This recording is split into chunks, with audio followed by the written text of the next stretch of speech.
Tonight we come to finally looking at a lot of scripture in our study of the Samaritans and Samaritanism over in the New Testament.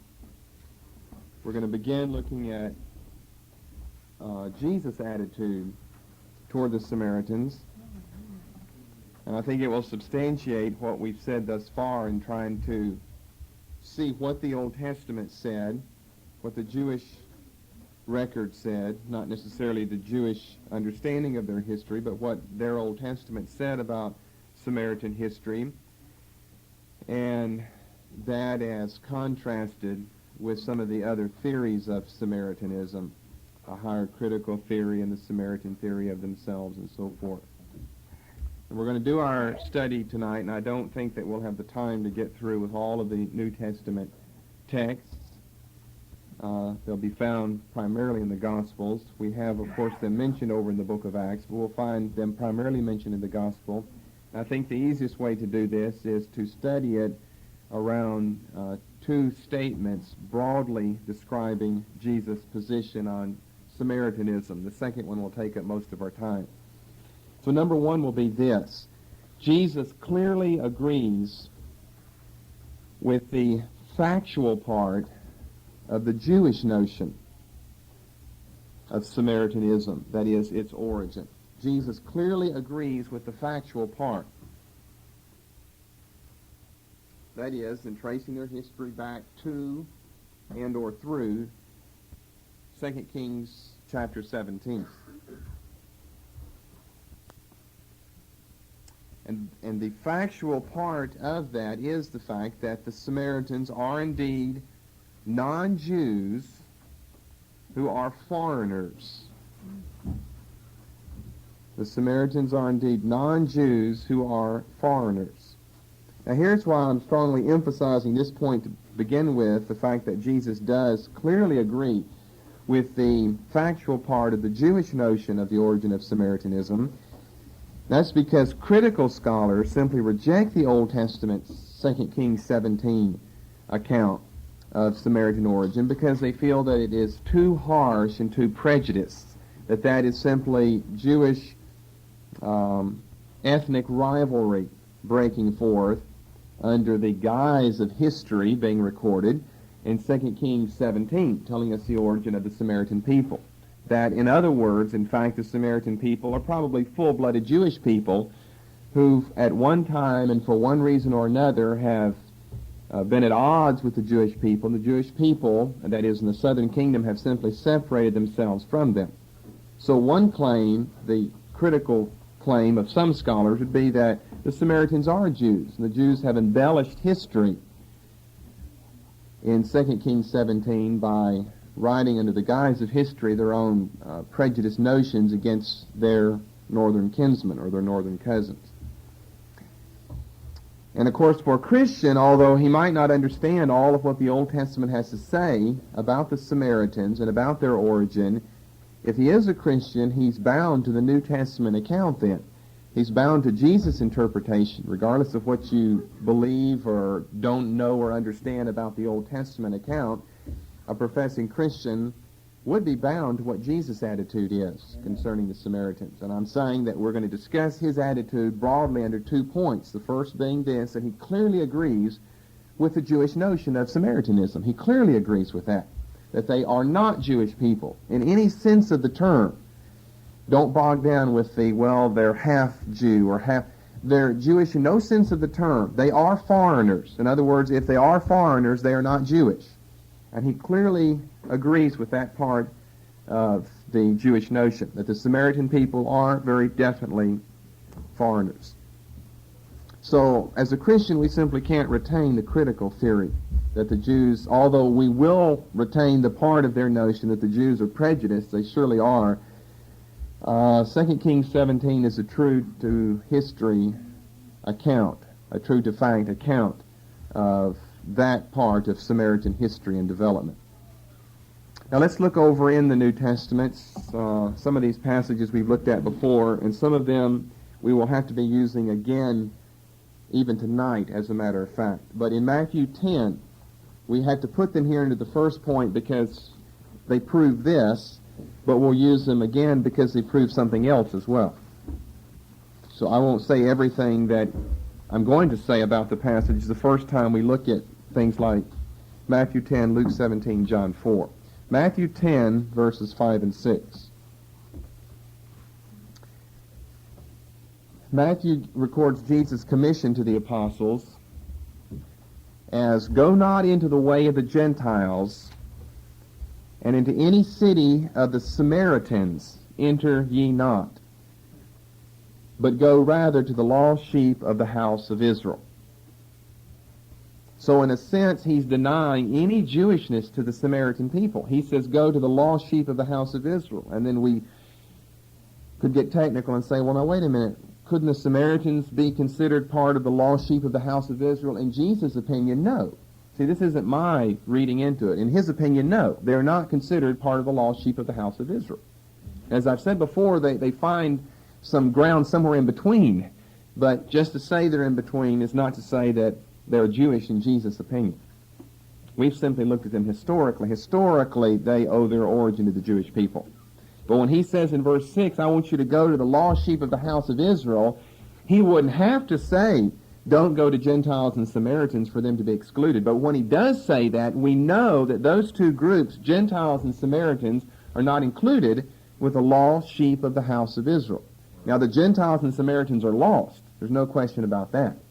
But are they the sheep of Israel? No, not in the opinion of Jesus. So you see, the critical scholars want to say, well, yeah, the Samaritans were Jews, and the Jews embellished history.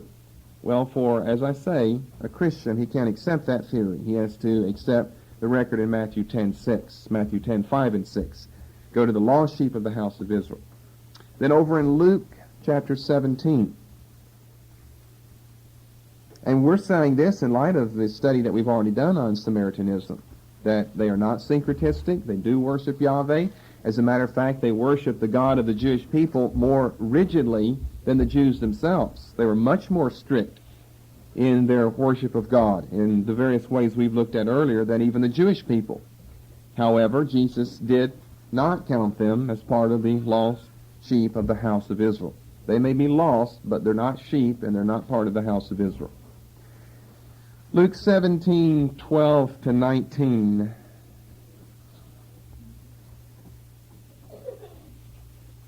Yeah, this is what we need. Let's read. I don't know how much I'm going to read because I'll have to come back to this passage. It will say something else to us later on. Maybe it'd be best just to quickly summarize it. This is the case of the healing of the 10 lepers. Verse 12. 10 lepers. They lifted up their voices. Jesus, Master, have mercy. Go show yourselves to the priests. As they went, they were cleansed. One came back and glorified God. Verse 16. Look at this with me. And he fell down on his face at his feet, giving him thanks, and he was a Samaritan.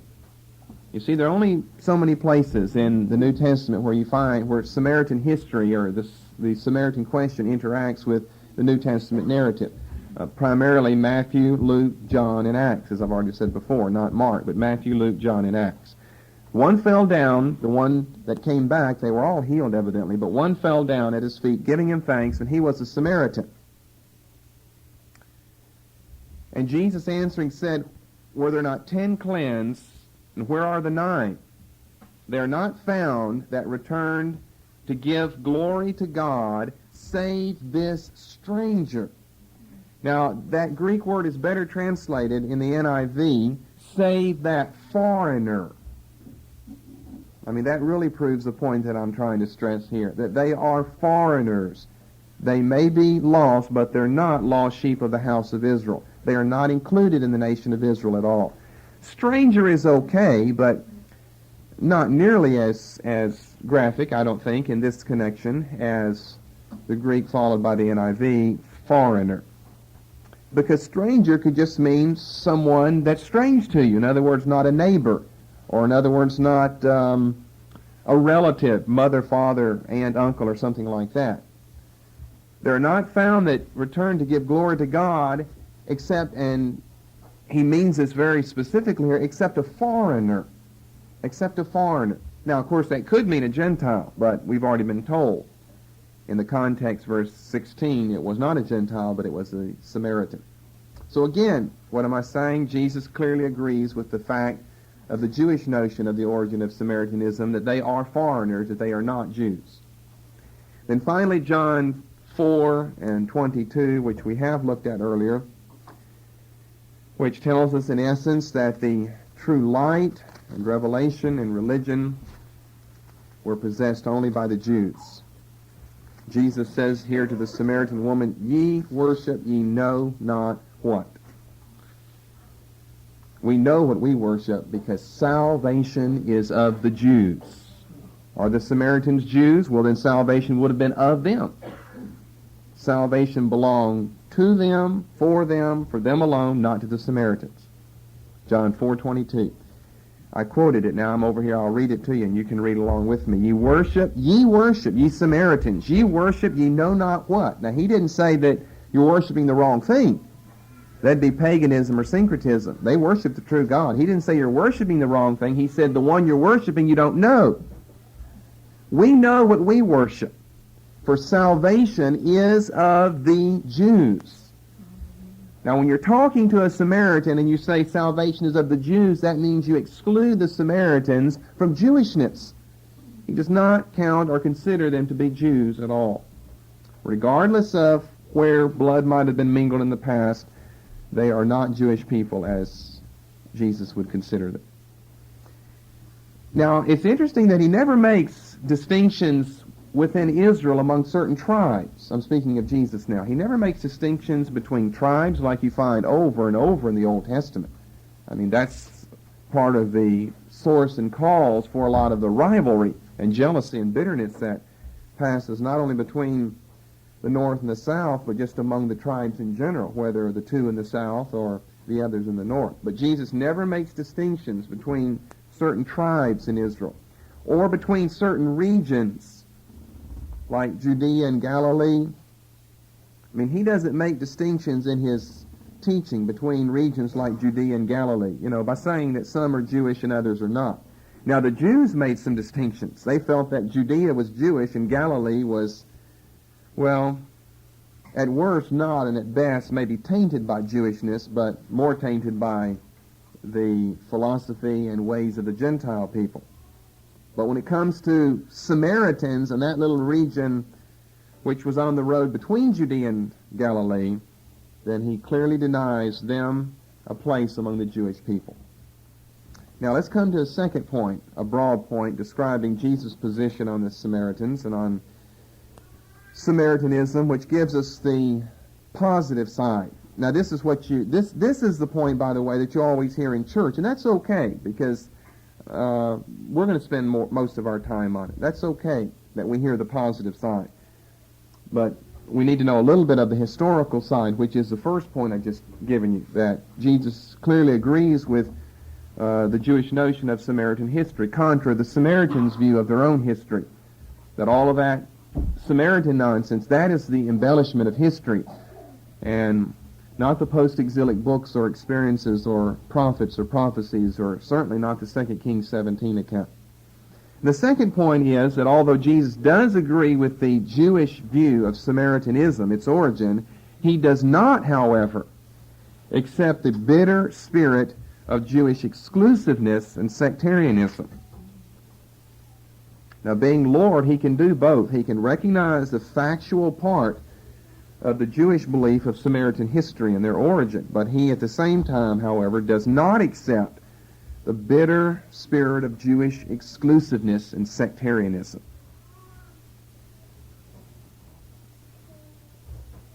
These passages with which we are relatively familiar, perhaps tremendously familiar in the New Testament, alert us to the fact immediately that there is a spirit of hostility, and it's mutual, between the Jewish and the Samaritan people. Now, although Jesus accepts the Jewish view of Samaritanism, that is its origin in history, that they are non-Jewish, they are foreigners. In the most absolute sense of the term, they are foreigners. He does not go to that next step and accept that bitter spirit of hostility that the Jews maintain toward the Samaritans. So let me give this second broad point to you under two different points. First of all, let's look at those scriptures as well as those facts of history which demonstrate the bitter Jewish spirit I just testified to in the New Testament, which is reciprocated by the Samaritans. There's no love lost in the relationship. It's a mutual hatred, the one for the other. And we've seen the origins for this in the intertestamental period. But first, here to our second point, let's look at some evidences, both in the Bible. Well, I guess specifically, let's start off with in history. Then we'll get to some in the Bible where there certainly is manifested very evidently a spirit of hostility, of bitter resentment, exclusiveness, sectarianism. And it's not as though the Samaritans feel like, well, we are the poor people left on the outside. You know, they think they've got the truth in the revelation. The Jews are the ones left on the outside as far as the Samaritans are concerned. They're no underdog group, as it were. And then as far as the Jews are concerned, the Samaritans are the ones left on the outside. So here are some of the evidences that we have from history as well as from the New Testament. First of all, in John chapter 8 and verse 48, I'm going to give you 3 points under this. I've got this study divided up rather logically, so you may want to take it down that way. First of all, John 8, verse 48, you know, whenever the Jews wish to call a curse down upon Jesus, among the various things they could have said about him, you know what you would call someone, some black-skinned person from the South or a Polak or something like that. They called him a Samaritan. Well, that's a low blow. I mean, if we've got to understand the rivalry, or it's like, well, you know, so what? They might call me a New Englander or a transplanted Midwesterner. Well, that wouldn't offend me at all. But if they called you a Polak, it probably would. Then answered the Jews and said unto him, did we not well say of you, thou art a Samaritan? You hast a devil. You have a demon. They must have said this to him many times, because they're not calling him one now. They're just saying, well, haven't our statements about you been so true so far, that thou art a Samaritan? That's a low blow, a racial slur. You can tell that the Jews haven't lost any love with the Samaritans. Now, he chooses only to respond, verse 49. I think this is what's interesting. I'm saying that he does not accept their bitter spirit of exclusiveness. Notice that in verse 49, he chose only to respond to the more serious charge. And that is, they said that he had a demon. Now, that's a serious charge. He didn't, you see, what I'm saying here in verses 48 and 49 of John 8 is he didn't accept this bitterness that the Jews maintained against the Samaritans, because he didn't even acknowledge the slur against him by calling him a Samaritan. Because, I mean, all men are sinners in the eyes of the Son of God, so being called a Samaritan is no worse or no better than being called a Jew, which he was. He's not going to get into this racial business, well, Samaritan, Jew, because all men are sinners as far as he's concerned. Now, when you say that he has a demon, well, that's another matter. That's blasphemy then. To call him a Samaritan, to call him a Jew, an American, a Canadian, all men are sinners. That's no problem to call the Son of God that. Of course, you're calling him a sinner, but it's no problem as far as he's concerned with the racial business here. And that's why we're looking at it. Jesus answered, I do not have a demon. I honor my Father, and ye do dishonor me. It's an understatement, I'm sure. You've done more than dishonor the Son of God. You've blasphemed the Spirit that worked through him in doing the mighty miracles. There's a tradition that during this day, during Jesus' day, 300 priests and 300 rabbis, you get this in some of the Jewish writings, and by the way, it's repeated in more than one location. 300 priests and 300 rabbis gathered in the court of the temple to loudly curse the Samaritans on various occasions with all of the curses of the law, Deuteronomy 28. That you'd have 600 voices ringing out in unison. Cursed be the Samaritans in this area. And they'd repeat all those curses. And you know how long the cursing section is in Deuteronomy 28. There's a tradition in Jewish writings that on certain occasions several priests and several rabbis would get together and chant these curses. Another fact I would give you under this first point is that between the years A.D. 6 and 9, we know from Josephus that the Samaritans, to get back at these Jewish people, came to Jerusalem on Passover midnight, knowing that it was customary to keep the gates of the city and the gates of the temple open at this time. And under the cover of darkness, they scattered human bones all through the courts of the temple. That's in Antiquities 18:2-2 in Josephus. You can look it up yourself. It's an interesting account. No doubt it probably happened. I mean, these were two bitter groups against one another. So the Jews would have their chanting sessions against the Samaritans, and the Samaritans would just smile all the way to the graveyard, collecting some human bones and sneaking down to Jerusalem. And somewhere between the years A.D. 6 and 9, they sneak into the temple precincts one Passover midnight and scatter human bones. Well, that would desecrate the whole temple area. And, the Jews, that's just going to cost them that much more to have to go through the sacrifices to purify the precincts of the temple. And the Samaritans thought that was a good Halloween trick, I suppose. So you've got a great falling out between these two groups. And Jesus is coming on the scene at the worst of times. You've got 150 years history now since the destruction of the temple.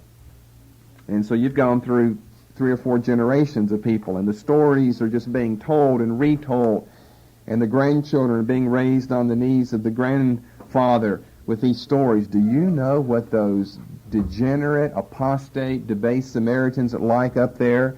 And the same stories being told by the Samaritans. Do you know what those Jews are like down there? And as time goes along, then myth and saga and legend come into the true accounts. The true accounts were terrible enough. Building a rival temple, the Samaritans, then destroying it, the Jews. But then you have the accretions of all types of legends attached to these things, and the hatred just continues to grow. And then Jesus comes on the scene, the Lord of love, right during this period in history. And he has to do this balancing act of agreeing with the facts of history, which the Jews maintained and the Samaritans denied. But at the same time, he had to deny this spirit of bitter hostility manifested between the two groups. And if you'll turn over in Luke chapter 9, I'm on a second point now under this part of our study. Luke chapter 9 is a section that I don't think we have turned to yet. You see, by the time we get through looking at this, we will have taken a look at all of the Samaritan passages, and I think we will have said what's necessary to say on these passages, at least concerning Samaritanism. I don't pretend to exhaust the passages, but we're saying what needs to be said about Samaritanism.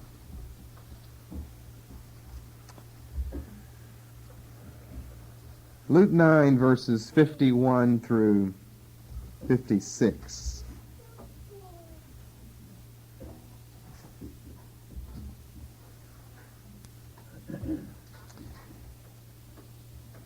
Here we've got Jesus on his, we'll have to reconstruct a little of the itinerary and the narrative here in a few moments, but for right now I'll just say we've got him on his final trip to Jerusalem, just before crucifixion, which takes up a large section in Luke's narrative. And you've got him passing through part of Samaria, and he desires to stay in one of their villages. They refuse him, and the apostles are irate over that. And so with that as the background, let's read. And it came to pass, when the time was come, that he should be received up. Now that's forelooking to his passion, the cross, the ascension, and so forth. When the time was come that he should be received up, he steadfastly set his face to go to Jerusalem. Now, most of his ministry, I assume that you know, takes place up in Galilee and not down in Judea. He's back and forth between the two places, but most of it's a northern ministry in Galilee. So he's in Galilee at the time. We could back up and prove this from Luke's narrative. And he steadfastly sets his face to go to Jerusalem. And what lay in between the two, of course, is the province of Samaria. And so he sent messengers before his face, and they went and entered into a village of the Samaritans to make ready for him. And they did not receive him. Now here you see a good glimpse of the Samaritan side of the issue. And then, of course, it'll bring out the Jewish side in the apostles. But here you see the Samaritan side. It's not that they're the ones who are just longing for reconciliation with the Jewish people. There's no love lost. They did not receive him. Why? Because his face, as though he would go to what? That holy Jewish place, not Samaria or Sychar or Shechem or Ebal or Gerizim, Jerusalem. That's the old apostate center of David and Solomon, remember. Because his face was as though he would go to Jerusalem, the Jewish holy place. So the Samaritans say, no, we will not receive your party in. Now let's look at the response of some Jews. And when his disciples, James and John, saw this, they said, Lord, wilt thou that we command fire to come down from heaven and consume them? Reminding themselves of that story of that old hairy one, Elijah, in the Old Testament. Now, Elijah, I think, was probably justified in what he did. He had lots of pagans all around him. But, I mean, here, the only problem is the people of Samaria just saying, well, the rooms are full in our city. You'll have to go elsewhere. And in righteous indignation, or let's say couched in righteous indignation, really it's racial prejudice and pride. And anger at being stumped by the Samaritans. It's a case of one-upmanship here. And the Samaritans are one up on them. Nope, no room for you guys. Sorry. James and John, Lord, wilt thou that we command fire to come down from heaven on these rascals and consume them. Now, we could say that a lot of other things pop out in the narrative. Jesus didn't say they didn't have the power to do it, by the way. And the apostles act as though they had the power to do that. I mean, that isn't just a figure of speech. They assumed that if Elijah did it, they could do it.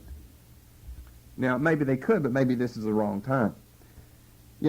Peter practices a little of this business. It's not exactly the same. It's not fire, but it's divine death on people over in Acts 5. Paul, blindness on Elymas in Acts 13. So there's a time for it.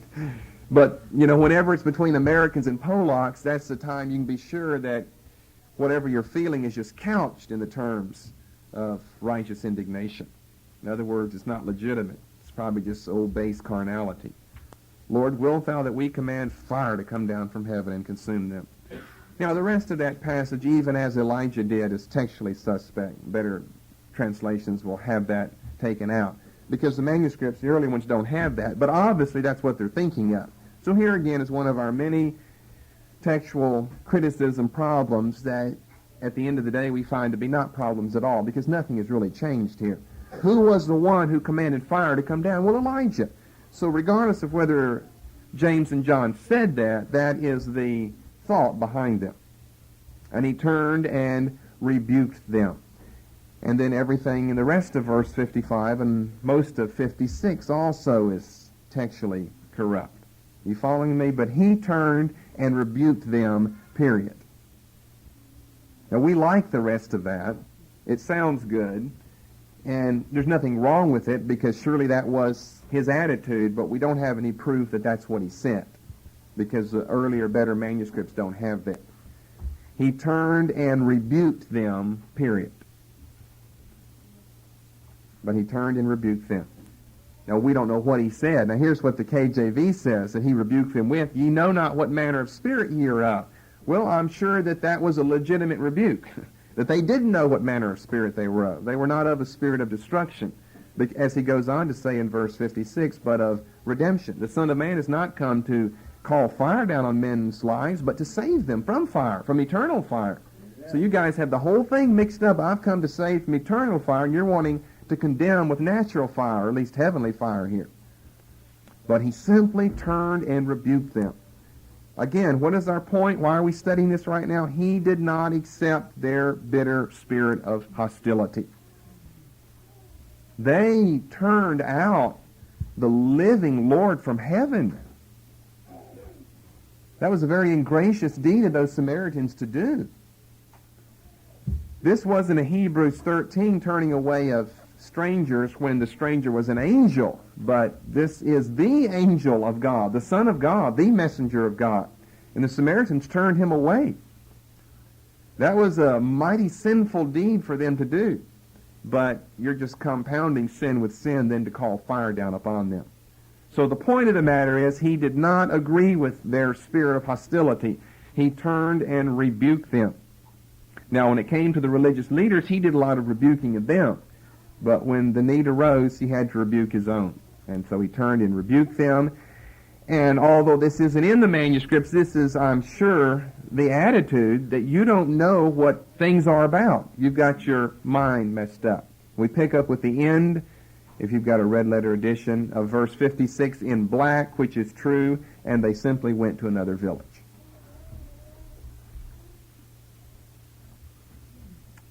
So notice that not only does he not agree with the Jewish attitude, but you here have one of your best hints of the Samaritan position of the rivalry, seen in verse 53. Most of the time it's Jewish, since the New Testament is a Jewish document. But in verse 53 we see that the Samaritans reciprocate the Jewish view of hostility, and they do specifically, the end of verse 53, because of the Jewish holy city of Jerusalem.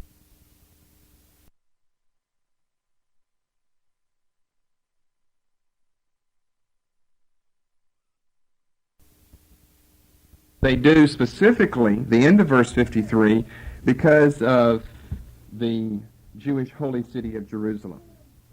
In other words, we could hypothesize this, that had Jesus, being a Jew, and the Samaritans probably would have known that, had he been going to some other place besides Jerusalem, perhaps some other place in Judea besides Jerusalem, knowing he's a Jew, they'd receive him into their house, into their city, and lodge and feed and so forth.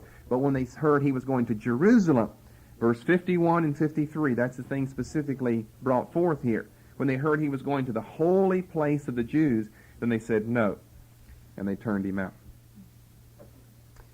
And then a third thing under the fact that the Jewish spirit in the New Testament is a hostile one, reciprocated by the Samaritans, is what I might call the travel route. The travel route. We see it here in reverse form. We're going to see it somewhere else in Luke better, so I'll just kind of summarize it here. The travel route. It's well known that the Jews from Judea who wanted to go to Galilee, or vice versa, the Jews in Galilee who wanted to go to Judea, would specifically try to avoid traveling through Samaria. Why? Ceremonial pollution. Ceremonial pollution. How would they skirt the issue? By literally skirting the country. They would cross the Jordan River, go through Perea, Decapolis, or Decapolis, Perea, depending on whether you're going north, south, south, north, and then recross the Jordan River and come back into the land of the Jewish people proper. I'm going to show you this here on a map in a moment, but we'll have to wait till we get to another passage. I'm just saying this ahead of time because it does fit here as a proof of the bitter spirit.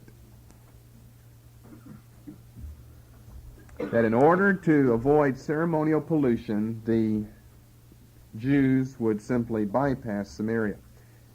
Now, of course, the Samaritans don't have really any problem having to bypass because they're not going anywhere. Samaria is Samaria. But if you've got Galilee up north, Judea down south, and in between is Samaria, then Jews going from the one place or the other, specifically the Jews coming down to Jerusalem to have something to do with the sacrifice, the temple, and the feast, and then going back home, going to have to find some way around Samaria. They are going somewhere, the ones to the north. The ones to the south aren't going anywhere.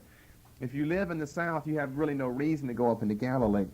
But if you live in Galilee, you do have a reason to come south to Judea, and that is for the obvious reasons, to visit the temple, the feast, Jerusalem, and so forth. And then you've got to get home.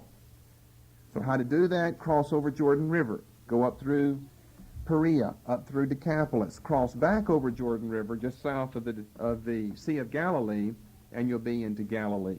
You'll be back into the land of Israel proper. This explains why that peculiar phrase, beyond Jordan, is seen so often in the Gospels.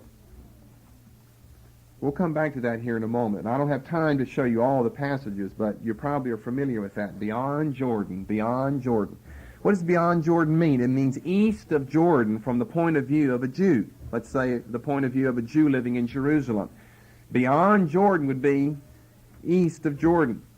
Now that's just the reverse of Moses and the book of Deuteronomy beyond Jordan, because their perspective is from the east. So beyond Jordan to them is over west. Although there are some occasions that, although it's spoken from an eastern location, beyond Jordan is an eastern direction, because the writer is speaking from the point of view of eventually one living in Palestine. But that's Old Testament. We don't need to confuse you with that. But let me say something else about this travel route business. So, this may primarily have been true of the very strict Jews. Notice in Luke 9, it was not true of Jesus. He went through Samaria, or he starts to go through anyway. He is going through Samaria.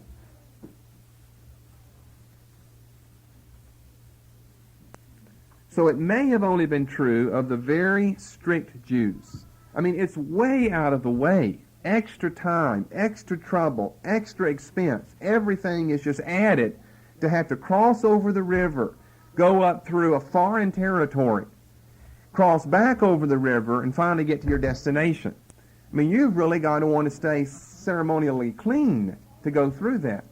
And the ones who have the biggest problems about ceremonial pollution are the legalists, the Pharisees. The common lay people may not have been. We just don't have a lot of proof in this area. But we do have some hints in Josephus' writings, such as in Antiquities of the Jews, Book 20, that the common Jew may not have been so strict when it came to having to pass through Samaria. He just figured he'd put blinders over his eyes and stop his ears up and just walk until the sun came down, and he'd be in Galilee then, or Jerusalem.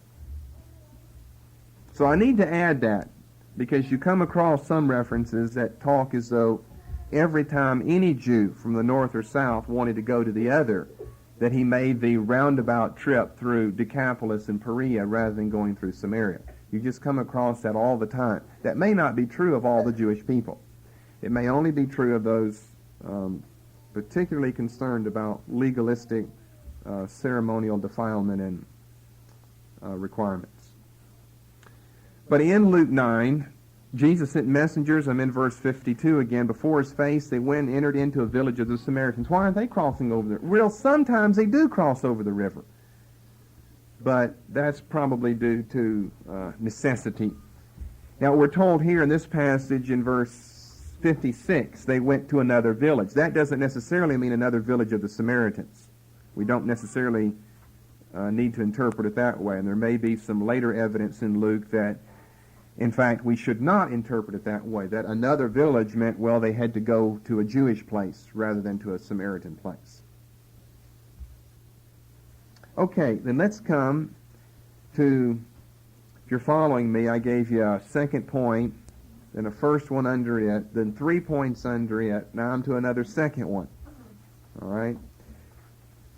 And that is Jesus' friendly attitude. Jesus' friendly attitude toward the Samaritan people. His friendly attitude toward the Samaritan people. The first one, if you wonder what that was the non-friendly Jewish attitude toward the Samaritans. And in looking at the non-friendly Jewish attitude, we're contrasting it with the fact that Jesus didn't agree with that. Now we'll look more specifically at the fact he does not agree because he thinks something else of the Samaritans than what the Jews think. Brother? Yes. When you speak of Samaria, you're not saying the city, you're talking about the territory. Yes. Is that right? The whole central province. Basically, Palestine in this period is divided up into 3 regions: Judea in the south, then Samaria, then Galilee in the far north. You can add all the other regions that Luke mentions over in Luke chapter 3 and, all of this, and Idumea to the south, and Perea and Decapolis across the river, but those are the 3 primary ones. And it's interesting that Jesus doesn't refer major contrasts or distinctions between Galilee and Judea. He does concerning Samaria, not because it's Samaria, but because the Samaritans live there, not because there's anything wrong with the region, because that was part of Old Testament Israel, but because of the people that lived there who were not Jewish people. So here's our evidence for the fact that Jesus had a friendly attitude toward them. Matthew 10, 5-6 again. Now, why do we use this? Well, in the first place, we used it because it implies Samaritans are not Jews. Remember, that was way back in the first text we looked at. Don't go to the Gentiles or to the Samaritans, but the lost sheep of the house of Israel. You say, well, how do you get a friendly attitude out of that? Well, it implies two things. One we've already looked at. It implies that the Samaritans are not Jewish. But what else does it imply? It implies they're not Gentiles also. So he recognizes that in the plan of God, they stand somewhere between the two groups. And this is further documented by Acts 1:8, along with chapter 8 of the book of Acts. When he says, don't go to the Gentiles, Samaritans, but to the Jews, yes, it's true that it looks like a non-friendly attitude. He excludes the Samaritans by implying they are not Jewish, but also he implies they are not Gentile. They are a peculiar, distinct sect. There was no one else like them in the world, and they occupied a place somewhere in between the two groups in God's salvific plan. Another passage in the New Testament that very directly teaches his friendly attitude is Luke chapter 10, verses 30 through 37. Where in order to teach neighborly love, he uses the person of a Samaritan. Jew would never do that unless it was a word game or riddle or an enigmatic dark saying or something, where by Samaritan you meant something else. But Jesus literally meant a Samaritan. Jesus said, a certain man went down from Jerusalem to Jericho and fell among thieves, which stripped him of his raiment and wounded him and departed, leaving him half dead. By chance there came down a certain priest that way. When he saw him, he passed by on the other side. This famous parable.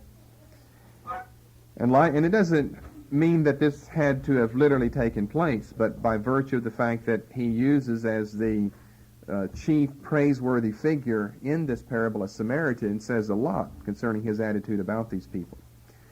Likewise, the Levite, when he was at the place, came and looked on him and passed by on the other side.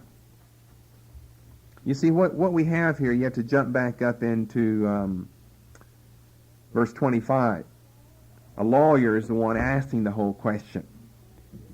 And, a parable is meant to get across a point in generally a very striking way, especially what we call our story parables, which this one certainly is. Now, some of them, your simile parables, the kingdom parables in Matthew 13, just say the kingdom of heaven is like, and describes what it's like and how it's like that. Not always how, but what it's like, and you're supposed to know what the relationship of the simile is.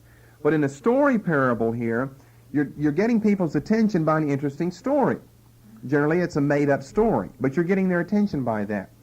And what is conclusive about the parable is that the end of the story or its conclusion is always the reverse, or always something unexpected by the immediate audience. And so they'd be shocked by it. And it served not only to catch their attention because it was interesting, but it had a shock device with it as well. Now, I said that to say this. A priest and a Levite are the two figures mentioned, verses 31 and 32. A lawyer's neither one of those. And so a lawyer's hearing this story about this poor man who's just been left half dead, and a priest comes by and goes on the other side, and a Levite. What's the lawyer sitting there thinking? Yeah, he's smiling, that's right. Those priests, religious, spiritual people, their heads so high in the clouds, and Levites, they didn't have any time. Wait until a lawyer comes by. We'll show you what a lawyer does. That's what he's thinking because, well, you have to read the initial verses here. He knows the law, but he's wanting to justify himself and saying, who is my neighbor? But if you've got a man who's obviously a Jew in verse 30, who's left half dead, then the lawyer, you have to reconstruct the parable as it would have been received by the people then, is expecting a favorable outcome. He's not expecting to be denounced in the process of it. He's expecting a favorable outcome. So he's assuming that the third figure to come by will be a lawyer. And the lawyer will go and do what we find the Samaritan did. So whenever the priest comes by and the Levite comes by and both pass by, the lawyer's smiling smugly to himself.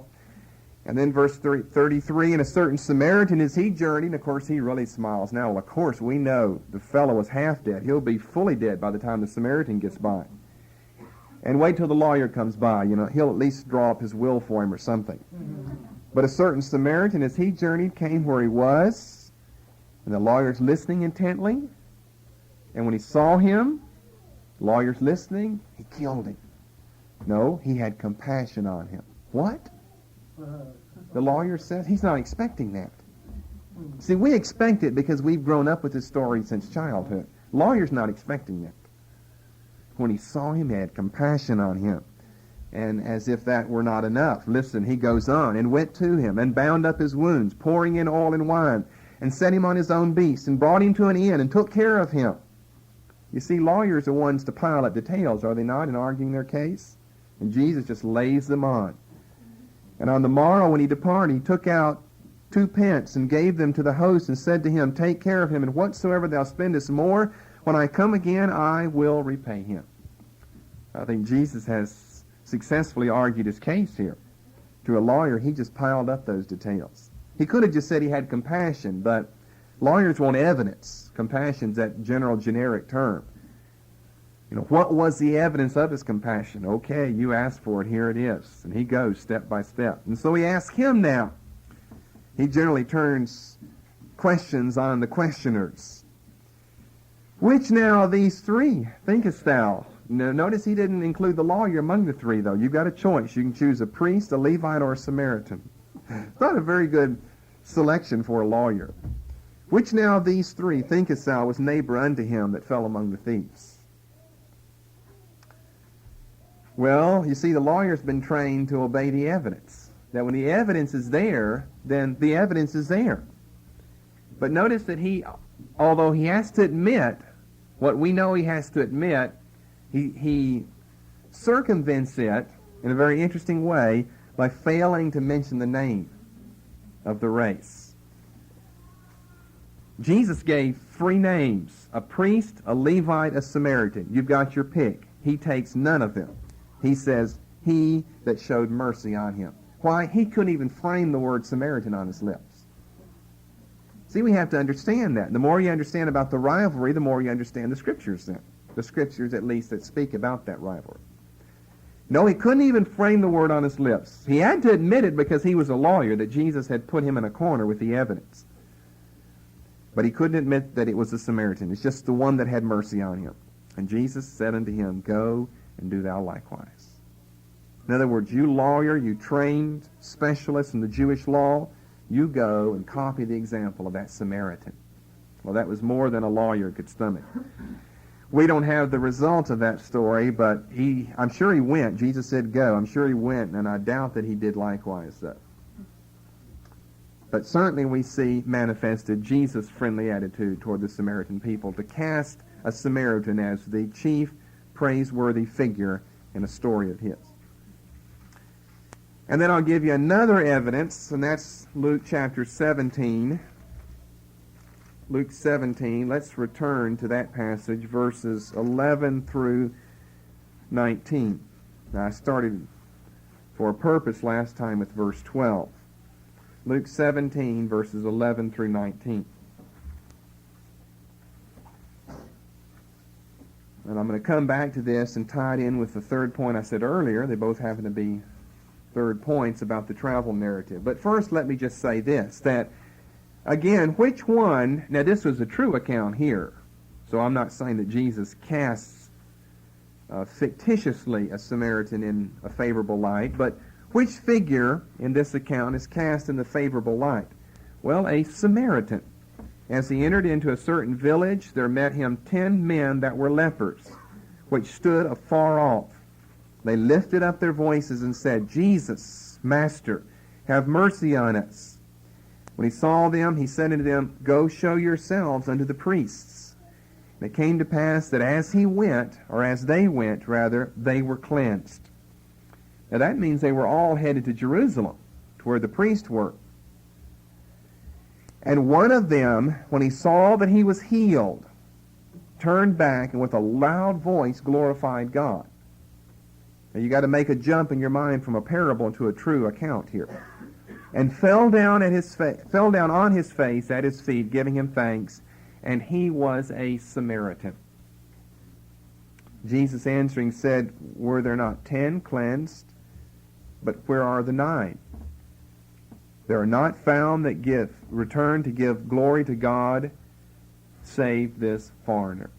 Now that would imply the 9 were Jewish then, that there were 9 Jewish lepers and 1 Samaritan. They were all healed. They were all told to go to Jerusalem. This Samaritan, you see, is so spiritual already, he's ready to go to Jerusalem. He's heard Jesus teaching. He's met the Master. He's ready to go to the Jewish holy place and submit himself to their priests. And as a result of his deeply spiritual attitude, he is the only one who's healed of his leprosy.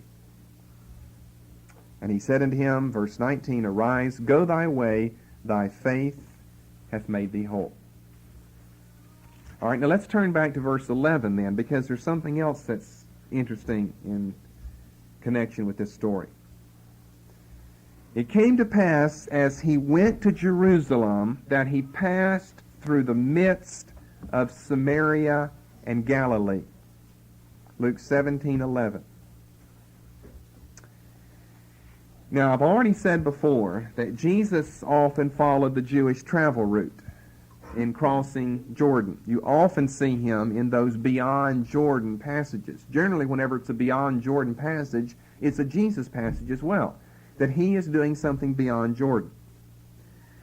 But it's not because he shared the ethnic hatred of the Jewish people for the Samaritans that he followed this itinerary. Most of the time it was probably the expedient thing to do. Luke chapter 9 has been our passage for that thus far, and there are other things, other evidences that we could bring in. That the reason he practices that beyond Jordan crossing is because it was expedient. Often the Samaritans evidently would simply not allow him to go through their land. But look at verse 11 again, because we've got a word here that's not been translated in the KJV, and it's a little difficult to translate. He went through the midst. Now that word midst. He went through the midst of Samaria and Galilee. Let's look ahead.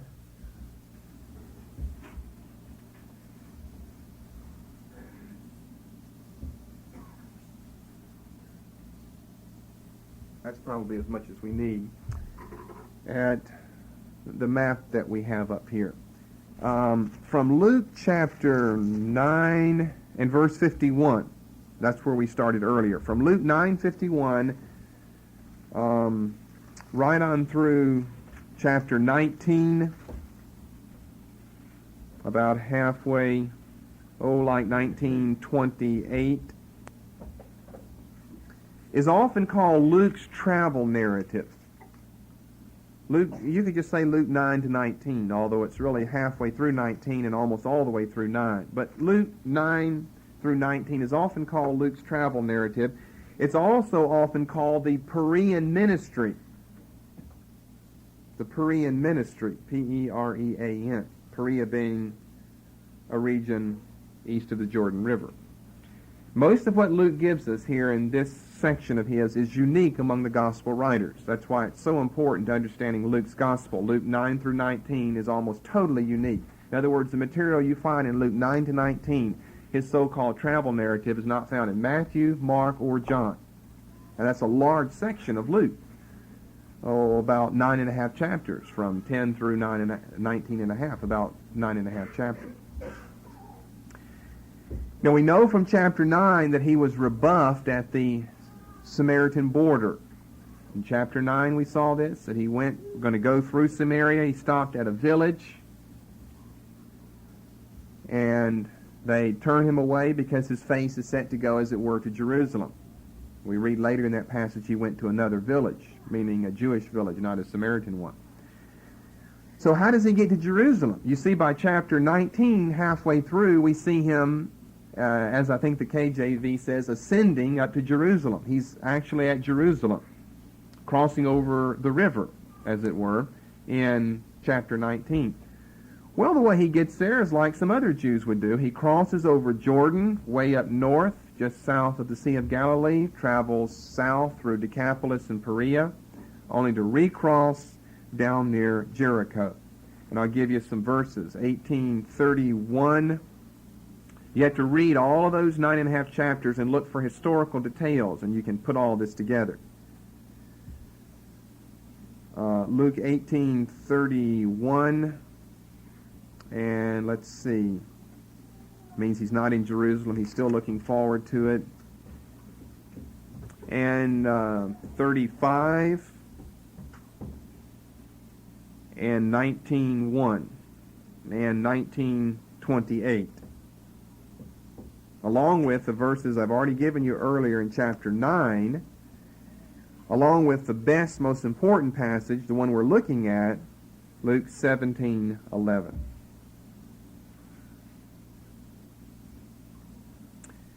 Now the KJV follows a Byzantine reading, which with this word midst actually makes Jesus go through Samaria. He passed through the midst of Samaria and Galilee. But that's unlikely. He had just been turned back in chapter 9 from going through Samaria. And so what really happened, and I think the NIV, I didn't copy down their translation, but I think that it bears this out. What really happens is that he traveled on a road that ran on the border of Samaria and Galilee.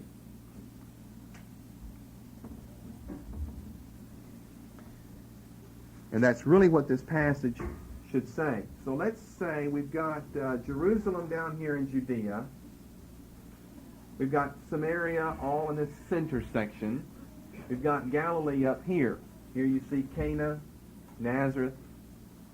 So what's happened is he's come down and tried to pass into Samaria, not meaning the city of Samaria, but some village in northern Samaria. He's been rebuffed in chapter 9. They say no. His face is as he's going toward Jerusalem. So what happens, according to 17:11, we really should have that he passed through the midst of Samaria and Galilee, but he passed along the border of Samaria and Galilee. So he comes down here. These aren't the exact, I don't know what the red lines on this map stand for. Galilee really comes a little further south, but let's just follow this red line. He'd come to this red line. He can't come into Samaria, and so he follows the border. Over here he crosses over, this is Jordan River, into Decapolis, 10-town city, I think we read last Sunday in one of the translations. He comes down here through Perea, and he crosses back over here at the ancient city of Jericho, which is what some of those verses I just gave you will show. Now, I'm saying that the only reason he does this is because of necessity, according to chapter 9, that he is rebuffed. But if you don't know the correct reading of Luke 17:11, it makes the whole narrative rather confusing, because KJV puts him going through Samaria, and yet the preceding and following chapters cast his ministry in a Perean light. That is, Perea over here on the other side of the Jordan River. And it simply won't make sense to have him in Samaria. So in my Bible, I have that corrected. Acts 17:11. Should read something like this. If you can think of a better way to reduce the words and reduce the scratching out and rearranging. All I've got in mind is just border in parentheses stuck out beside the verse. But you really would need more than that. It came to pass, as he went to Jerusalem, that he passed along the border of Samaria and Galilee. Something like that would be sufficient. That he passed along the border of Samaria and Galilee. Not passed through the midst, which takes him right through what? The midst of Samaria. And I think the other translations will bear this out. Someone have an NIV open? What does it say? The whole verse. Now on his way to Jerusalem, Jesus traveled along the border between Samaria and Galilee. Okay, traveled along the border. So I'm trying to keep the word passed in there so you don't have to scratch out too much. That he passed, you couldn't use the word through, though you'd have to change it to along the border. You only have to change a minimum of words that way. Keeps your Bible from being too confusing. You can't bring in words that you don't need. Traveled, I'm sure, is a better word than passed, but since we've got passed, we better keep it and stay with it. And you might also note such passages as, let's see, John 1:28. This is one of our Beyond Jordan passages. You got John baptizing over there. Although you probably have a corruption in the place name, Bethabara instead of Bethany in the KJV. But anyway, Matthew 19:1. Matthew 19:1. Came to pass that when Jesus had finished these sayings, he departed from Galilee. Listen to this, a very clear one. He departed from Galilee and came into the coast of Judea beyond Jordan. That's one of the best passages that you'll find. Matthew 19:1. I could say a lot more about, his actual itinerary, but this particular message in ITP just doesn't warrant that. And Matthew chapter 4 and verse 25. There followed him great multitudes of people from Galilee, Decapolis, Jerusalem, Judea, beyond Jordan. Many so-called beyond Jordan passages. But none really as important, in my opinion, as Matthew 19:1, when you clearly have him going from Galilee to Judea beyond Jordan. So Matthew 19:1 tied together with Luke 9:51 and following and Luke 17:11.